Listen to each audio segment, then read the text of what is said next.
네, 경제성 동영상 강의 시간이 돌아왔습니다. 이제 네 번째 강의 자료, 이자율과 복리기간에 관한 강의를 시작하도록 하겠습니다. 네, 조금 딸깍딸깍 소리가 날 수도 있는데 드디어 푸스위치라는 걸 산 거를 세팅을 했어요. 그래서 화면 전환을 좀 자유롭게, 자유자재로 이렇게 할 수가 있습니다. 이렇게 되는 거죠. 이번 시간에는 사실은 이자율 파트 중에 한 파트로 넣을 수도 있는 내용이긴 한데 복리기간이 이자율에 미치는 영향과 그걸 통해서 실효이자율을 구하는 방법들을 배워보도록 하겠습니다. 네, 같이 한번 보도록 하죠. 보시면 복리기간과 이자율부터 보겠습니다. 복리기간과 이자율. 이게 쉽지가 않네요. 중간중간 껐다 켰다 해야 되긴 할 것 같은데 영상이 가리죠 좀. 우선 이걸 이해하기 위한 개념 예제를 하나 만들어 봤어요. 만약에 알려진 이자율이 12%라면 1년에 12%라는 얘기죠. 1년에 12%. 이걸 어떻게 하면 이런 일이 안 생길 수 있을까? 1년에 12%인데 이거를 복리 계산을 매달 하는 거예요. 매달. 네. 매달마다 이자를 붙여준다는 얘기입니다. 이자가 실제로 붙어서 돈이 불어나는 기간이 1년에 한 번이 아니라 매달이 붙어나는 거예요. 그럼 이런 경우에는 내 계좌 잔고에 무슨 일이 생길까? 이게 무슨 차이가 있을까? 복리기간이 달라진다는 것이 나한테 어떤 의미를 가질까라는 의문이 든다는 거죠. 1년에 12%인데 매 달마다 이자를 붙여준다는 거니까 1년 12%의 이자를 12달로 쪼개서 주니까 한 달에는 1%입니다. 한 달에 1%. 그러면 한 달 기준으로 1%를 받는 거랑 그러니까 얘랑 지금 이거랑 도대체 어떤 일이 일어나냐, 어떤 차이가 있느냐를 한번 보자는 거죠. 이걸 연복리랑 비교를 해보자는 겁니다. 그래서 오른쪽에 보면 개념 예제라고 나와 있는데 제가 여러분들한테 드리는 실습 파일에 보면 나와 있어요. 실습 파일을 잠깐만 열겠습니다. 이게 컴퓨터가 좀 커서 네, 이렇게 만들어 놨습니다. 좀 키울게요. 네, 이 정도 키우면 여러분들 보이겠죠? 네, 저도 다시 나타났고요. 개념 예제를 보시면 참고로 이거 글씨체 혹시 원하시는 분들은 여기 알려드립니다. 네, 블랙 한산스라고 해서 글꼴 더보기에 가면은 한글 글꼴들이 조금 추가됐어요. 구글 스프레드시트에 이번에 구글 도구에서 전부 조금 예쁜 글꼴들이 몇 개 생겼습니다. 뭐 도현이라든가 나눔 글꼴들도 좀 생겼고요. 그래서 쓸 수가 있습니다. 무슨 얘기야? 그래서 지금 현재 당장 월 기간으로 봤을 때 지금 현재인 연기간과 12달 후, 1년 후인 12기간의 차이가 연복리로 그냥 11%를 받으면 우리가 다 아는 FV 함수를 쓰는 거겠죠. 네, FV 함수를 썼습니다. 12%를 넣고요. 1년에 12%니까 1년 기간으로 따졌을 때는 기간이 1년이죠. 1. 네, 1입니다. 1. 그런 다음에 반복적으로 납입되는 금액 A가 없고요. 현재 가치가 한 번 들어가는데 100이죠. 부호를 맞춰주기 위해서 마이너스를 넣었습니다. 네, 그렇게 했더니 112가 나왔죠. 112. 그러니까 12%로 뭐 당연한 얘기죠. 12%로 돈을 이자를 한 번 받았다라고 했을 때 100이 112가 된다는 거죠. 그런데 이제 이걸 1%씩 매번 받는 경우로 생각을 해보면 1%씩 매번 받는 경우로 생각을 해보면 한 기간이 지났을 때 한 기간이 지났을 때 한 달이 지났을 때 그러면 얘를 넣었어요. 얘를 넣었습니다. 그러면 한 기간이 지났으니까 죄송합니다. 한 기간이 지났으니까 코가 왜 이렇게 맵지? 1%한 기간 그리고 A는 없고요. 역시 현재 가치는 마이너스 C4가 되겠습니다. 두 번째는 입력이 잘못되어 있네요. 죄송합니다. 뭐 이렇게 바로 앞으로 했네요. 뭐 이렇게 해도 말이 되죠. 네. 바로 한 기간 전에 대해서 이자를 다시 계산을 하는 거니까 100일이 있고 거기에 대해서 다시 이자를 계산합니다. 얼마? 한 기간에 대해서. 다 1로 하면 되겠네요. 제가 왜 이렇게 놨는지 모르겠네. 계속 한 달씩 늘어나는 거죠. 한 달씩. 네.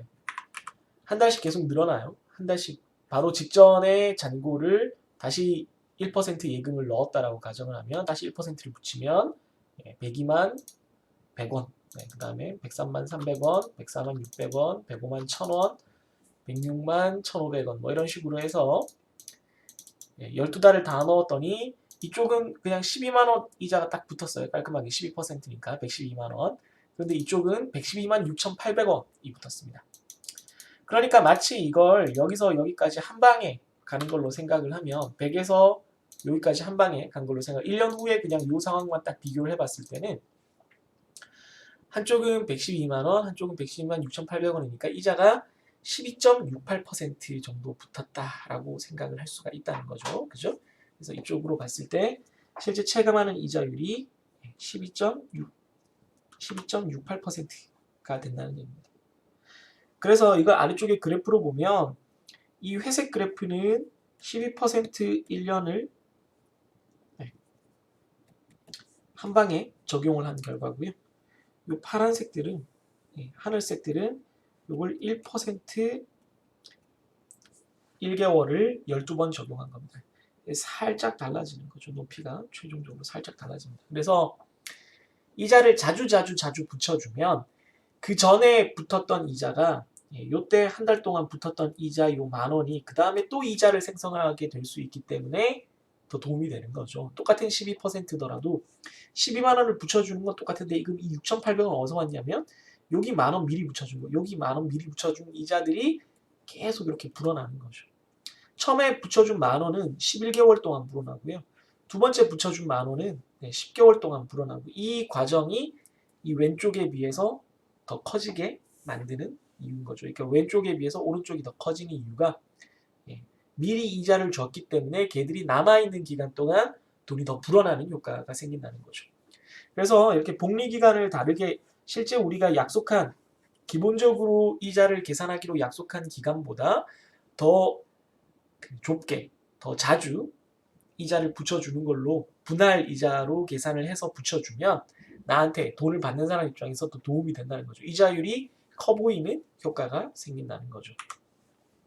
그래서 이렇게 실제로 내가 실감하는 이자 바로 앞에서 보셨지만 12%라고 1년 단위로 표시는 했지만 그걸 월 단위로 쪼개서 받았더니 실제 내가 체감하는 이자는 12.68%가 됐거든요. 그래서 실제 내가 체감하는 이자를 실효 이자율이라고 합니다. 실제로 효력을 느끼는 이자율의 크기라는 거죠. 실제로 효력을 느끼는 이자율의 크기. 그래서 이걸 effective interest rate라고 합니다. effective interest rate. 그래서 앞으로는 앞에서 얘기했던 그 이자율과의 구별을 위해서 제일 처음에 얘기 나왔던 거, 앞에 이제 나왔던 것 중에 1년에 12%라고 그냥 얘기를 했던 그 이자율을 명목 이자율 혹은 표시 이자율이라고 합니다. 영어로는 nominal interest rate라고 부르고요. 우리가 약속하기를 기호로는 R, small r로 씁니다. small r로. 그래서 이때 어떤 기간을 단위로 하느냐. 방금 우리가 살펴본 예제에서는 1년 12%라고 했으니까 이때의 기간, 즉 명목 기간을 1년이라고 볼 수가 있겠습니다. 이건 문제마다 상황마다 달라질 수 있고요. 이 경우는 명목 기간이 1년이다. 이렇게 이해를 하면 되겠어요.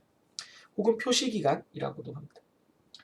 그러면 우리가 앞에서 본 문제에서는 복리 기간, 이자를 붙여주는 기간을 복리 기간이라고 그러는데 그게 1개월이 된 거거든요. 1개월. 월. 뭐 이거에 대해서 기호가 따로 있진 않고요. 요 반대에 대해서 기호가 있어요. 요 반대라는 게 무슨 말이냐면 그러면 이 명목 기간 동안 이 1개월이 몇 개 들어가느냐, 몇 번 일어나느냐 정확히 말하자면 이게 횟수잖아요. 횟수. 그래서 이 횟수를 복리 빈도라고 부릅니다. 복리 빈도. 그러니까 1년 이 명목 기간이었는데 이자를 월마다 계산해서 주기로 했기 때문에 12번의 이자를 붙여주는 기회가 생기죠. 그래서 그걸 복리 빈도라고 부르고 12번이 됩니다. 이 경우에는 12번. 네. 요걸 기호로 보통 M으로 나타냅니다. M. 요걸 기호로 보통 m으로 나타내요. 스몰 m. 그래서 이걸 가지고 아까 살펴본 12.68, 실제로 내가 실감하는 이자율은 12.68%가 된다. 언제? 기간 1년에 대해서. 뭐 기간 1년이 아닌 다른 기간에 대해서 구할 수 있지만 우선 기간 1년에 대해서 생각을 해봅시다. 기간 1년에 대해서 내가 실제로 느끼는 이자율은 12.68%가 된다라고 했을 때 그걸 실효 이자율이라고 하고요. 이때 기호는 i가 됩니다. 그래서 이제 우리가 하려는 건 주로 뭐냐면 R에서 i를 구하는 거예요. 명목 이자율이 있고 명목 기간도 있고 그 다음에 복리 기간이 주어진다면 복리 기간은 반대로 하면 복리 빈도를 요거 두 개를 합치면 복리 빈도를 만드는 거죠. 네. 자꾸 넘어가네. 요거 세 개를 가지고 우리가 요걸 구하는 겁니다. 제가 가리고 있었네요. 죄송합니다. 이게 안 가리려고 하는데 이걸 구하는 거예요. 이걸 구해서 우리가 아는 이자율 공식 혹은 경제적 등가 공식에 쓰는 겁니다. 뭐 이렇게 A를 F로 바꾼다, 뭐 FV 함수를 쓴다, 뭐 이런 형태에다가 쓰잖아요. 네. 그때 이자율이 전부 다 요 실효 이자율이 적용이 되는 거예요. 실효 이자율이. 그러니까 우리가 지금 요 과정을 배웠잖아요. 바로 직전까지 이렇게 돈을 가지고 계산하는 과정을 배웠는데 요걸 하기 위한 이전 단계예요. i를 이전에는 그냥 바로 주어졌다면 이제 복리기간이 명목기간과 서로 맞지 않는 경우에 서로 달라지는 경우에 실효이자율이 얼마인지를 구한 다음에 그걸 가지고 이제 문제를 풀어나가야 되는 거죠. 좀 어렵죠. 그래서 경우가 여러 가지가 있지만 가장 기본적으로는 이렇게 계산을 합니다. 위쪽에 공식이 있는데요. 공식이 여기 있죠. 되게 간단한 형태의 공식이라서요. 꼭 조금 이따 말씀드리겠지만 꼭 이 공식을 쓰는 게 좋지 않을 수도 있지만 어쨌든 보겠습니다. 우리가 앞에서 봤지만 앞에서 본 걸 보면 이렇게 12달로 이자를 쪼개서 받는 게 실제 실감하는 이자가 12.68%처럼 된다 그랬잖아요. 그죠? 맞나요? 근데 이게 명목 이자율은 12%였어요. 12%에서 뭔 짓을 했더니 12.68%가 됐느냐를 구하면 되는 거거든요. 그러니까 이 동네에서는 1 플러스 12.68%씩 1년에 계속 돈이 증가를 하는 거죠. 그래서 1년에 1 플러스 실효이자율만큼 증가를 한다는 게 앞에서 봤더니 요 1%씩 한 기간에 1%였어요. 1%씩 요걸 12번 반복하는 것과 같았다라는 겁니다. 1%씩 12번 쪼개서 받는 게 결국은 12.68%로 한 번에 받는 것과 같다. 그러니까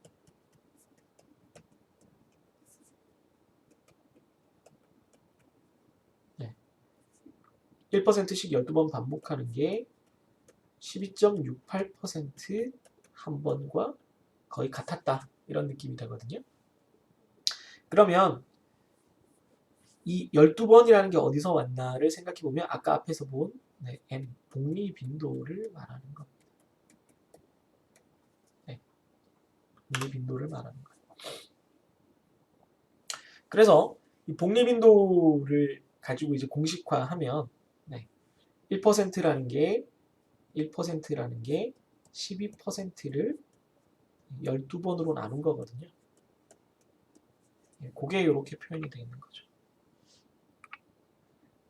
12달이니까 1년 12%를 12달로 나누면 한 달에는 이건 한 달, 즉 복리기간의 요 복리기간에 해당하는 이자율을 말합니다.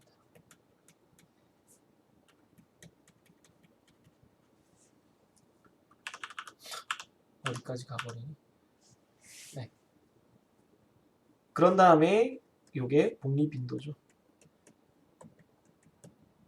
이자를 계산하는 횟수를 의미하는 거죠. 그래서 요 공식대로 쓰면 우리가 방금 살펴본 것처럼 이렇게 되죠. 그럼 1.02의 12승이 돼서 1.1268이 되고 이게 1 플러스 i니까 양변에 i를 빼주면 1을 빼주면 i는 1 플러스 n분의 r의 m승 빼기 1 이렇게 해서 나타납니다. 이걸 그냥 이펙트 함수를 써서 구할 수도 있겠어요. 잠시만요. 이게 너무 글자가 많아져서 좀 에러가 나서 다시 한번 할게요. 이펙트 함수를 그냥 쓰는 걸 한번 보여드리겠습니다. 이펙트 함수를 쓰는 방법을 보여드릴게요.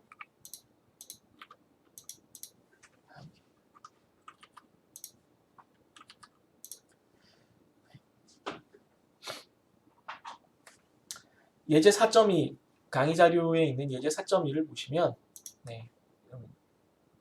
강의 자료를 잠깐 다시 볼까요?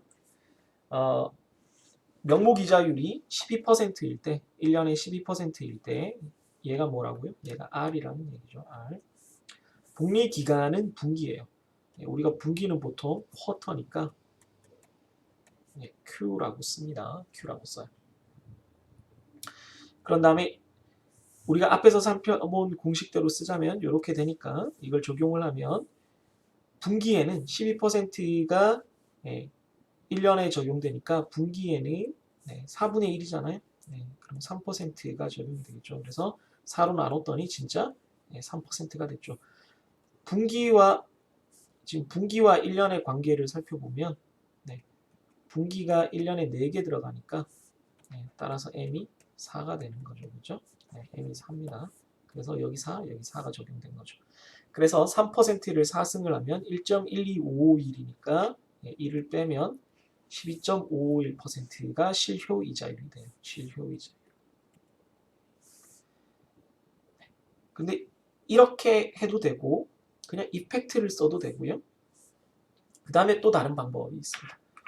이 세 가지를 하나씩 살펴보겠습니다. 우선 이 처음에 본 두 가지 공식과 이펙트를 쓰는 것부터 한번 볼게요. 이상한 게 자꾸 명목이자율이 12%일 때 복리기간은 분기고요. 복리빈도는 4입니다. 그럼 우리가 실효이자율을 구하는 공식을 생각을 해보면 복리빈도가 4니까 12%를 4로 나눠줘서 다시 4승을 한 다음에 1을 빼면 돼요. 그죠? 이렇게 해서 간단하게 12.55%를 구할 수도 있는데 더 크게 볼까요? 작아 보인다는 의견이 있을 것 같아서 이걸 그냥 이펙트를 쓸 수도 있습니다. 이펙트를 쓰면 12%를 넣고요. 그 다음 복리빈도를 그냥 넣어주면 끝나요. 간단하죠? 명목이자율을 넣고 연간 복리이자 산정기간이라는 말이 있는데 이게 복리빈도를 의미하는 겁니다. 이 두 가지를 넣고 그냥 엔터를 치면 간단하게 12.55%가 나옵니다. 단 이 두 공식에서 우리가 주의할 점은 이펙트도 마찬가지고요. 이 실효이자율이 명목이자율과 똑같은 기간에 대해서 구해진다는 거예요. 그러니까 지금 명목이자율이 1년 단위였잖아요. 그럼 이 공식을 통해서 구한 실효이자율도 1년 단위고 이펙트를 통해서 구한 실효이자율도 1년 단위라는 겁니다. 1년 단위로만 구할 수 있어요. 근데 제가 이제 알려드릴 팁은 실효이자율을 다양한 기간에 대해서 구할 수가 있습니다. 한번 구해볼게요. 화면 전환을 잘못했네.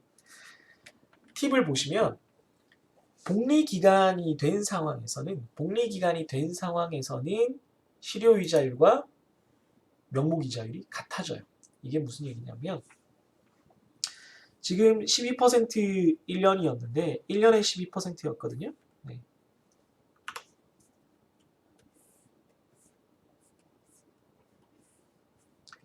1년에 12%였으면 우리가 여기 한 복리기간 Q에 대해서 이자율이 얼마씩 적용돼야 된다 그랬어요? 3%씩 나눠서 적용돼야 되잖아요. 맞습니까? 이자율이 3%씩 나눠서 적용되니까 이자율이 3%씩 나눠서 적용된다라고 했을 때 이제 여기까지는 그냥 우리가 아는 대로 이자율을 적용을 하고 이자율을 계산을 하고 그 다음에 이자에다가 다시 이자를 붙이는 복리 계산은 이 분기가 끝나고 다음 분기 때 계산이 되는 거거든요.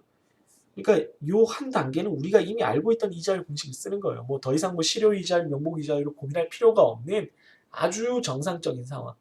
복리기간과 그 명목기간이 똑같아지는 그런 상황이 된 겁니다. 여기에서는, 요 세 개에서는, 요 한 칸에서는. 따라서 여기까지 나눴으면 3% 그 분기, 이건 이미 실효이자율인 거예요. 이미 실효이자율. 네. 그런 다음에 그러니까 여기 지금 표시한 것처럼 3% 분기는 이미 실효이자율이고, 그걸 뭐 우리가 그냥 i라고 쓰면 헷갈리니까 분기의 실효이자율이다 해서 IQ로 써줄 수도 있겠습니다.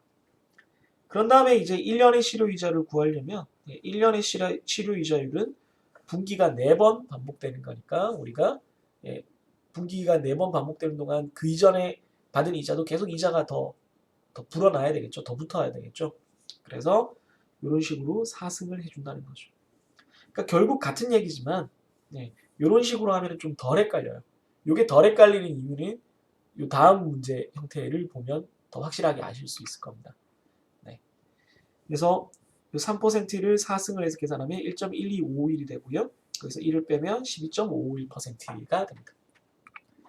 이 방법을 통해서 명목기간과 그 명목기간과 복리기간이 복리이자율의 죄송합니다. 명목기간과 실효이자율의 기간이 달라지는 경우에 대해서도 쉽게 구할 수가 있습니다. 덜 헷갈리고. 그거에 대해서 잠시 후에 같이 보도록 하겠습니다. 이렇게 동영상을 전에도 약속했다시피 이게 일정 길이로 좀 잘라서 우리가 만들기로 했기 때문에 벌써 20분이 됐거든요. 20분이 넘었으니까 여기서 한번 자르고 다음 그 동영상에서 다시 만나도록 하겠습니다. 최대한 동영상 오늘은 2번 만에 끝날 수 있어야 될 텐데요. 그러면 다음 동영상에서 만나기로 하죠. 안녕히 계세요.